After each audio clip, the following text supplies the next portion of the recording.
নব্বই দশকের টিন টোয়েন্টির হৃদয়ে তুলেছিলেন ঝড়।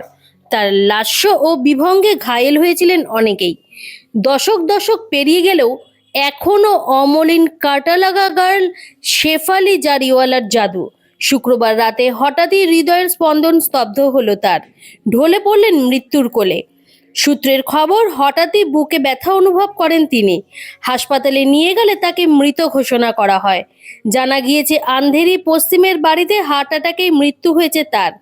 রাত 1টা নাগাদ খবর পায় মুম্বাই পুলিশ।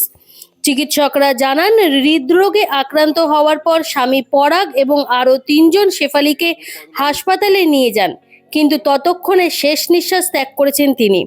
মুম্বাইয়ের কুপার হাসপাতালে অভিনেত্রীর দেহের ময়নাতদন্ত হলে মৃত্যুর সঠিক কারণ স্পষ্ট হবে বলে পুলিশ জানিয়েছে। ঘনিষ্ঠ সূত্রে খবর, শেফালির বয়স হয়েছিল 42, কিন্তু ছিলেন ভীষণ ফিটনেস ফ্রিক। নিজেকে ফিট এবং সুস্থ থাকার জন্য শরীর চর্চা করতেন নিয়মিত। কিন্তু এক সর্বভারতীয় সংবাদ মাধ্যমের দাবি, তিনি মৃগী রোগের সাথে লড়াই করছিলেন। সে কথা খুব কম মানুষই জানতেন। তিনি তার কেরিয়ারের শুরুর দিকে এটি কাউকেই জানতে দেননি, কাজে প্রভাব পড়তে দেননি, কিন্তু প্রতিনিয়তই এই সমস্যার সঙ্গে লড়াই চালিয়ে যেতেন তিনি। 15 বছর বয়সে তিনি প্রথমবার খিঁচুনি অনুভব করেন।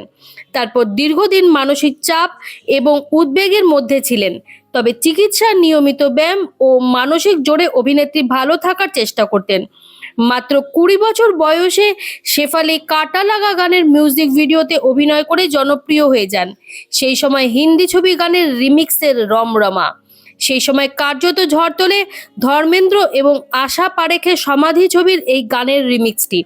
এরপর শেফালি বেশ কয়েকটি মিউজিক অ্যালবামেও কাজ করেছেন, কিন্তু আজও তিনি মানুষের মনে কাটা লাগা গার্ল। পাশাপাশি ছবিতেও কাজ করেছেন তিনি। স্বামী পরাগ ত্যাগীর সঙ্গে শেফালি নাচ বালিয়ে 5 এবং নাচ বালিয়ে 7-এর মতন ডান্স রিয়েলিটি শোতে অংশ নিয়েছিলেন। এছাড়াও কাজ করেছেন ওয়েব সিরিজেও।